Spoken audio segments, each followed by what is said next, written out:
सीतारामचंद्रमूर्ति भगवान की, श्री लक्ष्मण स्वामी की, पवन सुत वीर हनुमान की जय श्री राम। सैलाड़ ग्राम भक्त वृंद की जय श्री राम। श्री कूर्मनाथ भगवान की जय श्री राम। श्री आरसवल सत्यनारायण श्री सूर्यनारायण स्वामी भगवान की जय श्री राम। श्री मुखलिंगेश्वर स्वामी की जय श्री राम। जय श्री राम। అలాగే ఇక్కడ ఉన్నటువంటి నాగావళి మరియు వంశధార నదీమ తల్లులకు జై శ్రీరామ్। మిమ్మల్ని అందరినీ చూస్తే చాలా సంతోషంగా ఉంది। మంచి కాలంలో మంచి వాతావరణంలో అమ్మో మేము వెళ్ళేసరికి 9 అయిపోతుంది, పల్లెటూరు వాళ్ళు డామ్ అని పడుకుంటారు, మేము ఎంత లారీ గారి కారు తోలేరు, రయ్యమని వచ్చారు, రోడ్డు బాగుంది కదా, హైవే కదా, చక్కగా వచ్చారు। ఎంత వచ్చినా ప్రయాణం అయితే చేయాలి కదా 100 కిలోమీటర్ల పైన, కానీ మీరంతా ఉన్నారు। ఇప్పటిదాకా గణేష్ గురువు గారు చెప్పింది విన్నారు।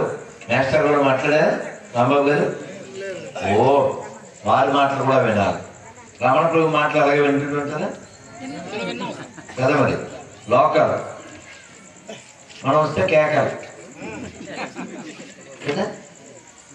నాకు సంతోషం ఏమిటంటే మీరు ఏది తెరవాలో అది తెరిచారు, ఏది మొయ్యాలో అది మూసారు, అందుకని మీకు మీరే చప్పట్లు కొట్టుకోండి। సైలాడ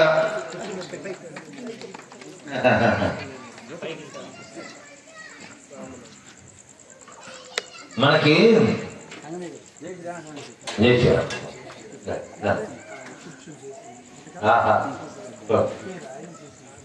ఇంత సత్సంగానికి కారణం ఈ సంగమం। చాలా సంతోషం నాన్న, చాలా సంతోషం। అలా బాధ్యతని ఫీల్ అది, సో బాధ్యతని జాగ్రత్త అన్న, ఇలా జరగండి, ఇది చెప్పండి, జాగ్రత్త కావాలి మళ్ళీ బాగా। మనం బాధ్యతని తీసుకోవాలి, బాధ్యత తీసుకుంటే గ్రామాలు ఇలా పచ్చగా ప్రశాంతంగా ఆనందంగా శోభిల్లుతూ ఉంటాయి। ఆ గుళ్ళోకి వెళ్ళగానే ఎంత మంచి ఫీల్ అండి।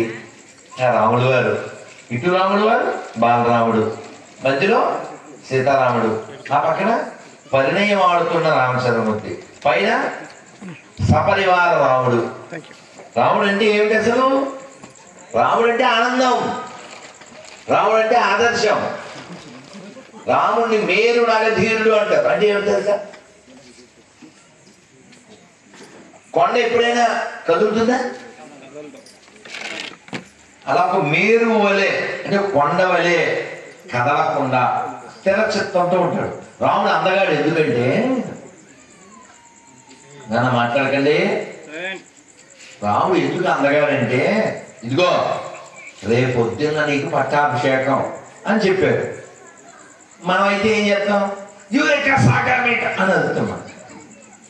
ఎంత అలాంటి చెప్తే రే నువ్వు రేపు వార్డు మెంబరు బోర్డు మెంబర్ అని చెప్తే అడుగుతాం, మనం ఎగురుతాం।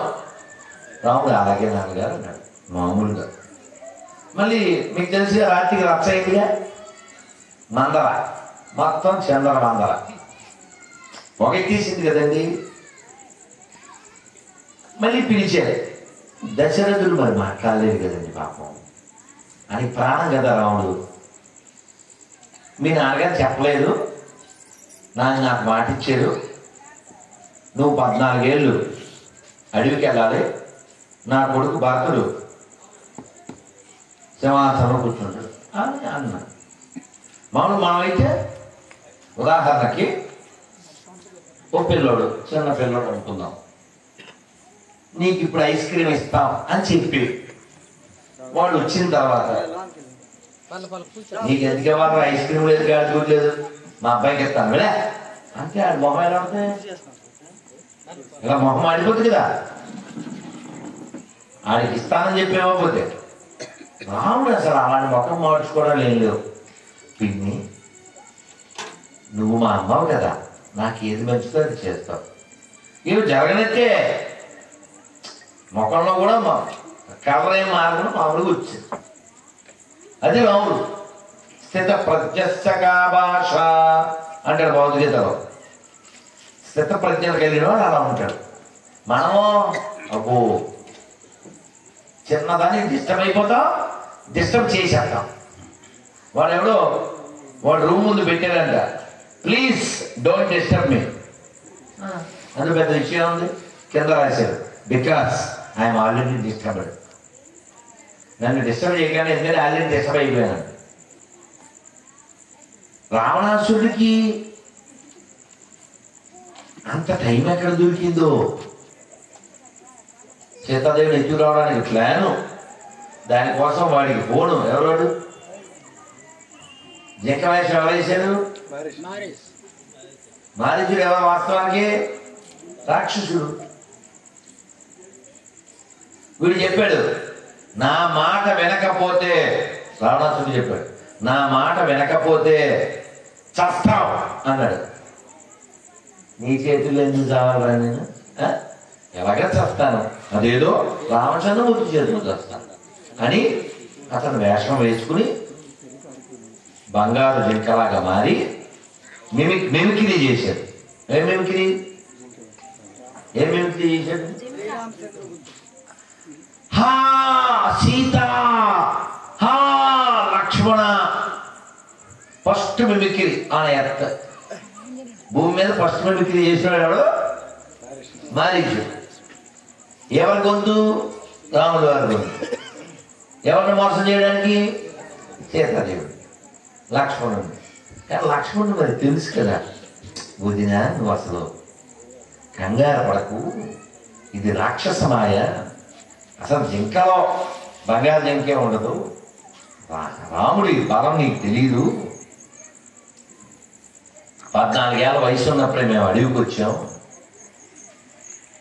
అప్పుడు ఇద్దరు అన్నదమ్ముళ్ళు ఒకరిని కొట్టారు, ఆ రెండోడు వీడు.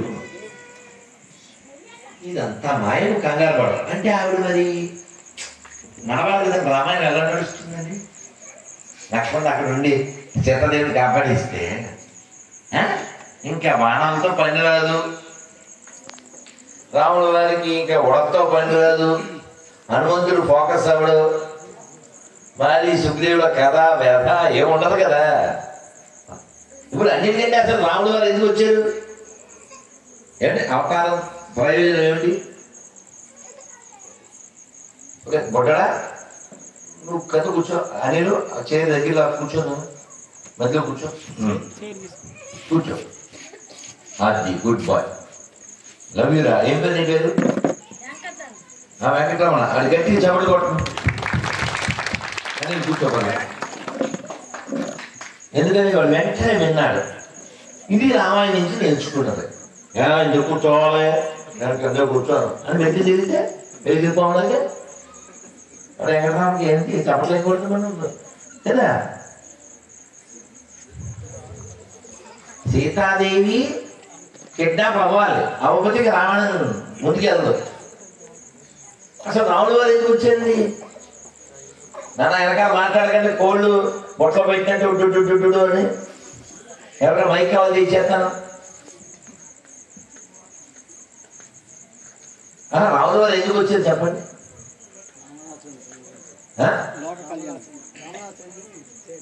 రావణాసుడిని చంపాలి కదండి.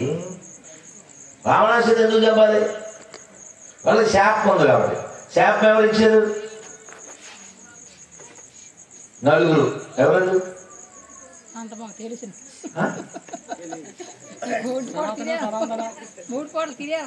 అది వాడు సెటర్ వేస్తున్నావా? అమ్మ సెటర్ వేసింది అంత మాకేంటి తెలుస్తుంది? అమ్మ ఏం పేరు మీ పేరు? అదేమ్మా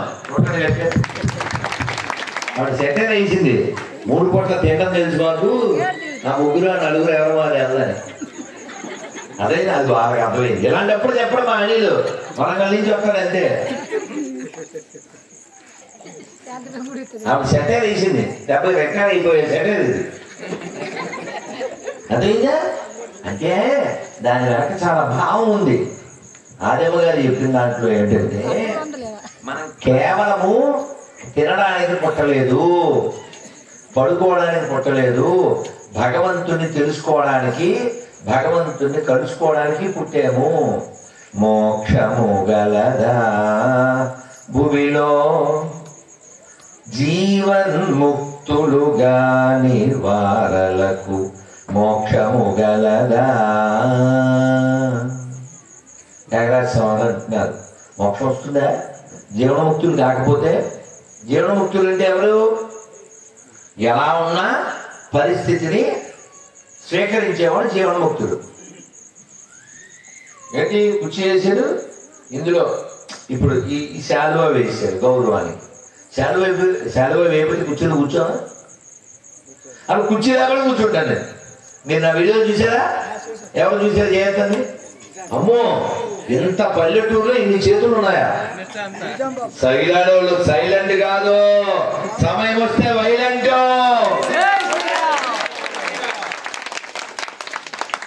అది సో మనం నేను కుర్చీ ఉంటేనే కూర్చుంటా, అందులో పరుపు ఉంటేనే కూర్చుంటా, ఆవకాయ నంచుకోవడానికి పెరుగన్నంలో ఉంటేనే తింటా. అసలు ఇలాంటి కండిషన్ లైఫ్ ఉండకూడదు. అన్కండిషనల్ అంటారు ఇంగ్లీష్లో. అంటే పరిస్థితి ఏదైనా స్వీకరించాలి. అవమానం వచ్చినా స్వీకరించాలి, అపజయం వచ్చినా స్వీకరించాలి. కదిలిపోకూడదు, వదిలిపోకూడదు. ఎప్పుడైనా మీలో ఎవరైనా అలిగారా? అమ్మ మీదో, నాన్న మీదో, లేకపోతేనేమో భార్య మీదో, భర్త మీద అడుగుతాం కదా. అదే పిల్లలు అడిగితే నేనేం తిన్నాం, నాకేం అక్కర్లేదు అంటారా? నీ కోసం చేశానురా అంటే నాకేం అక్కర్లేదు, నీకు అన్నం ఏంటనే ఇష్టం, నేనంటే ఏం ఇష్టం నువ్వు అంటాడు. మెరికి తిరుగుతావు కదరా. కానీ వాళ్ళ అమ్మ నీకోసం చట్నీతో తెచ్చాను, ఒక్క మొక్క తినరంటే అంటాడు. అంతే అయిపోతాయి. 2-3 వెళ్ళిపోతాయి రాబడి. అదే కదా చెప్పారు, 3 వెళ్ళిపోతాయి, 4 వెళ్ళిపోతాయి. పెసరట్టు ఉప్మా అవునా కదా? ఏంటి మరి ఇందాక ఎలిగేదన్నాడు? ఏంటి అలిగేది? ఇంటి ముందు పేడ ఏంటి అలిగేది? ఇది అట్టు ఇట్టేసరికి ఫిట్, మొత్తం ఫట్ అవునా? మరి రాముడు ఎలా కాదు? రాముడు అడిగి వెళ్ళాడా? భరతుడు లేడు అప్పుడు ఊళ్ళో. భరతుడు ఊళ్ళో లేడు. వచ్చాక తెలిసింది. ఆయన చాలా బాధపడ్డాడు. అసలు ఆ మందరిని చంపేస్తా అన్నాడు శత్రుఘ్నుడు. భరతుడు ఆపాడు. మన కత్తులు ఇలాంటి నీచునాది రక్తంతో తడిస్తే, స్త్రీ రక్తంతో తడిస్తే రామచంద్రమూర్తి మన దగ్గరికి రానివ్వడు అని వాళ్ళ అమ్మని నిష్ఠూరమాడి, ఏమ్మా నేను అడిగానా? అన్నయ్య లేకుండా మేము ఉంటామా అని మళ్ళీ వాళ్ళ అమ్మల్ని, పిన్ని, పెద్దమ్మని అందరినీ తీసుకుని, ఊళ్ళో వాళ్ళని తీసుకుని ఎక్కడికి వెళ్ళాడు భరతుడు? అడవికి వెళ్ళాడు. ఒక మాటలో చెప్పాలంటే అయోధ్యలో 100 మంది ఉన్నారు, 80 మంది అడిగి వెళ్ళాడు. గతమైందా? ఎందుకు వెళ్ళాడు చెప్పండి? రాముడిని వచ్చాయి అని. పోనీ రాముడు ఇలా మామూలు మాటలు వెంట కదా, పెద్దోళ్ళు లెవెల్ మాట్లాడాలి కదా. మంత్రులు కూడా తీసుకెళ్ళారు. వాళ్ళ అమ్మ చెప్పింది, పిన్నులు చెప్పారు. చివరికి జాబాలి అని ఒక మహర్షి ఉన్నారు, ఆయన కూడా చెప్పారు వచ్చేరామ, ఇంతమంది డిమాండ్ చేస్తున్నారు, వచ్చే సైలాడోళ్ళు పిలిచాక సైలెంట్గా వచ్చేసింది అన్నారు. అంటే రాములు వారు అన్నారు, మా నాన్నగారికి మాట ఇచ్చాను కదండి అని.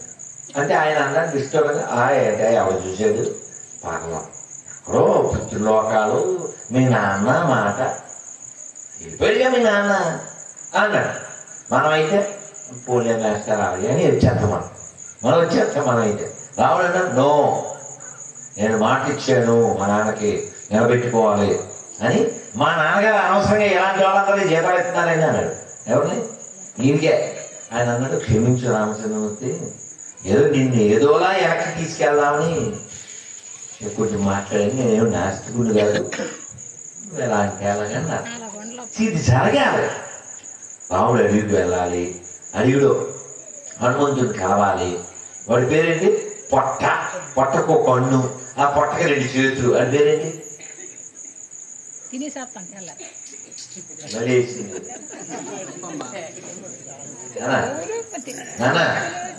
అలా అలా వాడికి ఒక పెద్ద పొట్ట ఉంటుంది, పొట్టకే కన్ను ఉంటుంది. నానా బాగా పొట్టకి కన్ను, ఆ పొట్టకి 2 చేతులు. అది శాపం. వాడు గంధర్వుడు. వాడు ఇలా 8 మైళ్ళు చేతులు, వాడి చేతులు. ఆ 8 మైళ్ళ చేతులు ఎక్కడ ఉంటాయి కదా, ఎలా అంటుంటారు దాంతో. శాపలో మనం ఎలా అంటుంటాం కదా, శాపలో బియ్యం ఎలా అన్నట్టుగా గింజలు ఎలా అన్నట్టు వాడు ఎలా అంటే చేతికి ఏదో దొరుకుతుంది కదా, ఏదో జంతువు, దాన్ని తెచ్చి పొట్టలు వేసేస్తుంటాడు. కన్ను 8 మైళ్ళు వెళ్తాం చెయ్యాలి, అందుకే దాంతో పట్టు నోట్లో వేసేస్తుంటారు. అలా దొరికేసారు ఎవరు? రాముడు లక్ష్మణుడు. కానీ వాళ్ళిద్దరూ వాడి చేతులు నరికేసారు. తర్వాత వాడిని బాణాలు వేస్తే వాడు చెప్పాడు, ఇలా చావనండి నేను, నాకు శాపం ఉంది, లైవ్లో గొయ్యి తీసి కప్పెట్టేసి రాళ్ళతో పెట్టేయండి, అప్పుడు కదా రావణని చెప్పాడు. అది చెప్పాడు. అలా కప్పెట్టిన తర్వాత వాళ్ళలోంచి ఆ గంధర్వుడు బయటకు వచ్చి, రామా నేను ఇంద్ర లోకంలో తప్పు చేశాను, తద్వారా ఈ శాపం వచ్చింది. వాడి పేరు చెప్పట్లేదు ఎవరు? కబంధుడు. ఏంటి? కబంధుడు. మరి ఎప్పుడు నా పేపర్లో కబంధ హస్తంలో నలిగిపోతున్నా డాష్ డాష్ అని అంటుంటారు కదా, వాడే కబంధుడు. ఈ కబంధుడు చెప్తాడు, రామ మీరు ఇలా వెళ్తే సుగ్రీవుడు కనబడతాడు, ఆయనతో మైత్రి ఫ్రెండ్షిప్ చేయండి, తర్వాత మీరు సీతమ్మ వారిని సులభంగా దొరుకుతుందని చెప్తాడు. అలా కబంధుడు ఉద్ధరింపబడ్డాడు. అలాగా చాలా మంది మహర్షులు కలిశారు. ఇదంతా జరిగి జరిగి ఎంత 1 yearలో ఇవన్నీ తెలుసా మీకు? 14 ఏళ్ళలో 13 ఏళ్ళు సీతమ్మ వారు రాముడు వారు సుఖంగా ఉన్నారు. ఒక్క 1 yearలో, లాస్ట్ 1 yearలో ఇదంతా జరిగింది. ఇదంతా ఎందుకు జరిగింది? నేను మిమ్మల్ని అడిగాను ఇందాక, రాముడు ఎందుకు వచ్చాడు అని అడిగినా ఎవరు చెప్పలే. ఆకాశంలో నక్షత్రాలు, ఆ నక్షత్రాన్ని ఏమని పిలుస్తారు? ఇంకో పేరు చెప్పండి. స్టార్ అనకుండా చుక్క. ఎవరండి తార అన్నది? ఏం పేరు సార్? రామస్వామి గారు. గట్టిగా తార. ఎప్పుడైనా జెండాని దించితే సంస్కృతంలో ఏమంటారు?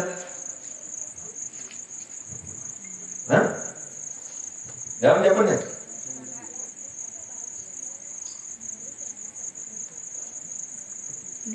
జెండాని కిందకి దించడానికి అవనతం, కిందకి దించడం, అవునా? అవనతం అంటారు. రాముడు విష్ణువు కదా, అవతారము, కిందకి దిగాడు. అవతారం అంటే కిందకి దిగడం. ఎవరి కోసం? మన కోసం.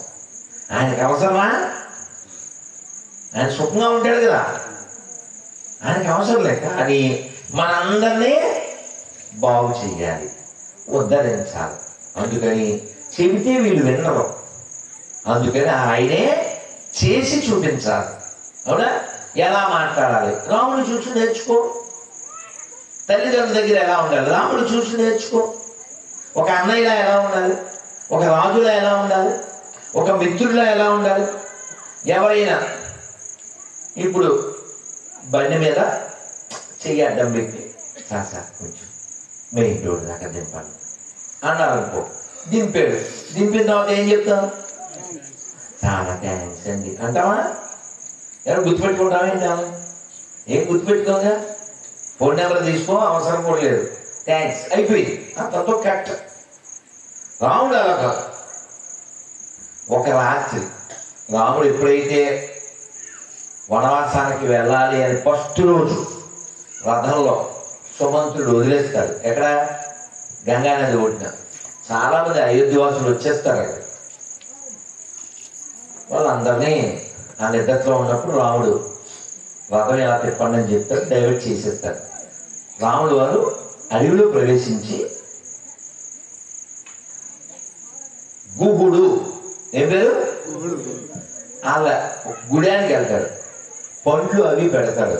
రాముడు అంటే రాజుగారు అబ్బాయి కదా, అలా కొంచెం ఫ్రీగా ఉండలేడు. అందరినీ ప్రేమిస్తాడు కానీ చాలా క్యాజువల్గా. కృష్ణుడు అలా కాదు. కృష్ణుడు చూడండి, ఆ ప్లేట్లోనే ఫ్రెండ్స్ ప్లేట్లో తినేస్తారు, కళ్ళు మూసుకుంటే ఏ ప్లేట్లో పెట్టేస్తాడు, తినేస్తారు. రాముడు కొంచెం అలా రిజర్వ్గా ఉండేవాడు, కొంచెం సిగ్గుగా.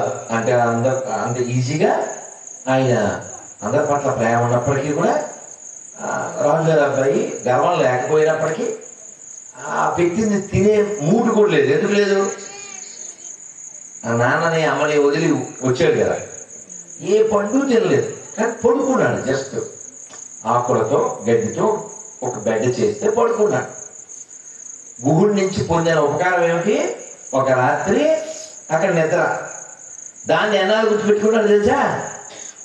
13 సంవత్సరాల 364 రోజులు గుర్తుపెట్టుకుని హనుమంతుడితో చెప్పాడు, ఇదిగో నేను వస్తున్నాను, అక్కడ విమానం గాలిలో అవుతుంది, మన వాడిని రెడీగా ఉండమను. ఆత్మసఖ. ఏమిటి పదం? ఆత్మసఖ. Is very very dear to my soul, is my friend. ఆత్మ బంధువు, ఆత్మకి. ఇంత పెద్ద పదం ఇది. ఒక ఉపకారం చేస్తే ఎవరిద్దను? పడవను అడుగుకునే ఒక ఎస్టీ. రాముడు చూశాడా? నేను రాజుగారి అబ్బాయిని పలికినాకే అన్నాడా? కౌగులించుకున్నాడు, తీసుకెళ్ళాడు. అయోధ్య పట్టాభిషేకాన్ని తీసుకెళ్ళాడు. ఇంకెవరిని తీసుకెళ్ళాడు? వానర సైన్యం అందరినీ తీసుకెళ్ళాడు. పుష్పక విమానం గొప్పతనం ఏంటి? ఎంతమంది ఎక్కినా ఒకరికి ప్లేస్ ఉంటుంది. 1000 మంది ఎక్కారా ఇంకో ఎక్కచ్చు, 10,000 మంది ఎక్కారా ఎక్కచ్చు. అలా రాముడు దారిలో ఒక్కొక్కరిని ఎక్కించుకుంటూ అయోధ్య వచ్చాడు. అయోధ్య వచ్చిన రాముడు జుట్టు ఎలా ఉందో తెలుసా? అట్టలకి ఎత్తేసింది. ఎందుకని? మరి వనవాసంలో షేవింగ్లు ఏమి ఉండవుగా, అవునా? జడలు కట్టేసింది. అప్పుడు ఈ విమానం ఆగానే అది నేల మీద ఆగదు, కొంచెం ఎత్తులో ఆగింది. భారతుడు వచ్చాడు. అన్నయ్య కిందకి దిగేదాకా ఉండలేడు, ఆయన పైకెక్కేశాడు, కాబట్టి పడిపోయాడు. రాముడు కన్నులేని పెట్టుకున్నాడు. భరతుడు జుట్టు ఎలా ఉంది? అట్లకెత్తేసాడు. అప్పుడు మంగళవాళ్ళు పిలిచారు. పిలిస్తే వాళ్ళు ఎలా చేశారని తెలుసా? చాలా నెమ్మదిగా చేశారంట. దానికి స్మూత్ హ్యాండ్ అని సంస్కృతంలో అయిపోయారు. చాలా నెమ్మదిగా, చక్కగా, వేగంగా, సమానమైన, అంటే నొప్పిగా అలగకుండా వాళ్ళకి ఆయుకర్మ అంటారు. అలా రామచంద్రమూర్తిని, భరతుడిని, లక్ష్మణుడిని, శత్రుఘ్ని అందరినీ తయారు చేసి ఆ పట్టాభిషేకానికి భూమి మీద ఎన్ని నదులు ఉన్నాయో అన్ని నదుల నుంచి జనాలు తప్పించారు. ఎవరు తప్పించారు? అలా తేగలిగే వాళ్ళు ఎవరు? అంటే ఆయన వెళ్ళలేదు దీనికి, మిగిలిన వానరాలను పంపించారు. ఎవరు? సుగ్రీవుడు. ఇలా రామాయణంలో ఒకటి కాదు కదా, ఎన్నో ఘట్టాలు.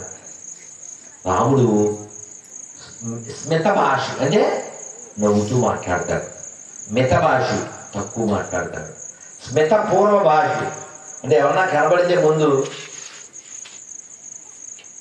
ఏమంటే ఇలా మొహం ఇలా పెడితే ఇంకెవరన్నా దగ్గరికి వస్తానని వదిలే పోయితే అనుకుంటాడు. అవునా? రాముడు అలా ఉంటాడు, నవ్వుతాడు, ముందే నవ్వుతాడు. నవ్వితే కనెక్ట్ అవుతాడు. అవునా?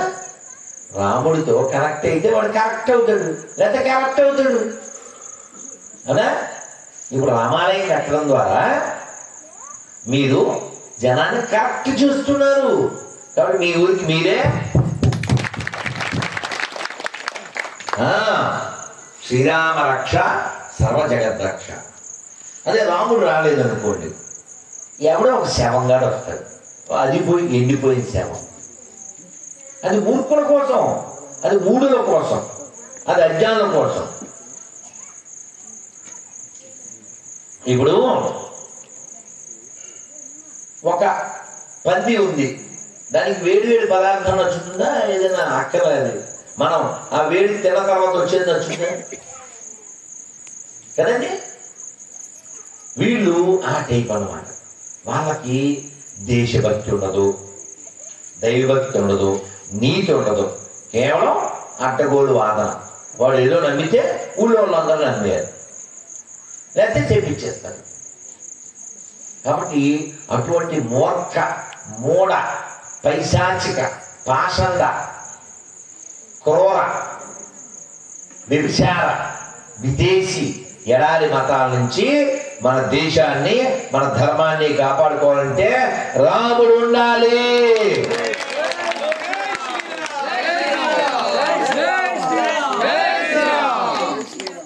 అలాంటి రాముడు ప్రతి గుండెల్లో ఉండాలంటే మీ ఊరి లాంటి వాళ్ళు ఉండాలి.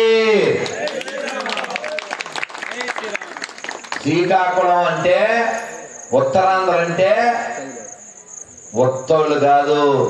అవసరం ఇచ్చినప్పుడు ఏం చేయాలో అది ఉత్సాహంతో చేసి చూపిస్తారు. చెప్పాను కదా, సైలాడోళ్ళు మంచిగా ఉంటే సైలెంట్, మాట వినకపోతే వైలెంట్.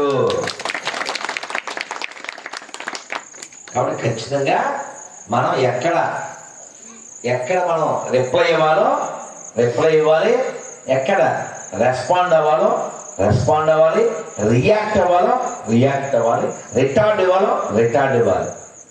ఎక్కడ తగ్గేది లేదు. రాముడు రావణాసురుని కూడా క్షమిస్తాను వాడు మారితే అని చెప్పాడు. అది రాముడు. కానీ అదే రాముడు వాడు మాట వినకపోతే 10 తలలు నేల తెగి పడ్డాయా లేదా?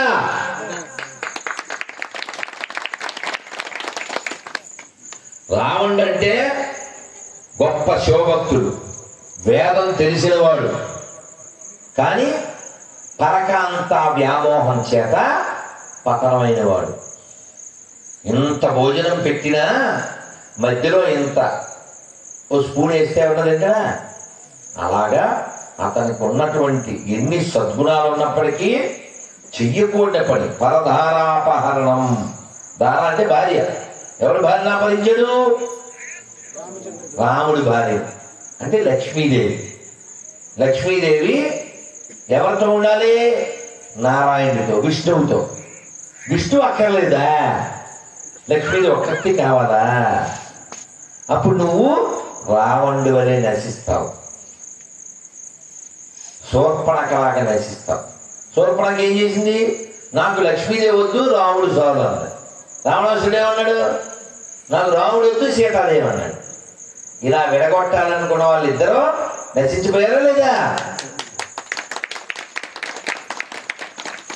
మీకు అర్థమవుతుందా? మనకి రాముడు సీత కలిసి కావాలి. అర్థమైందా? అందుకే మనం ఏం చెప్తాం అందరం? చెప్పండి అందరూ.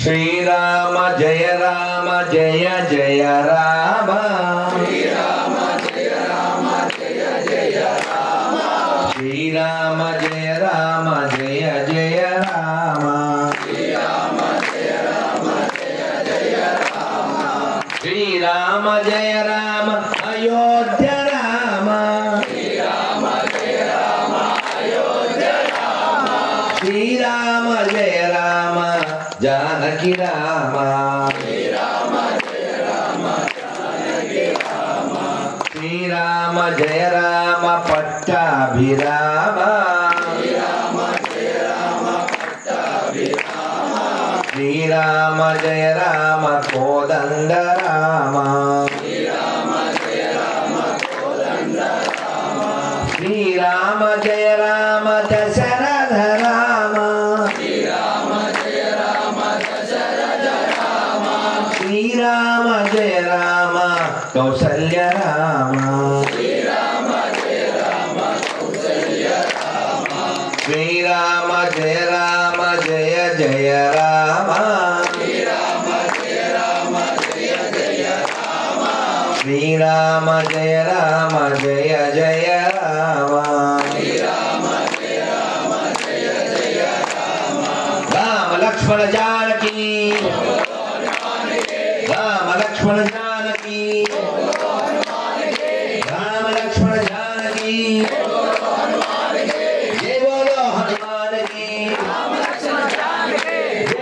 हनुमान की,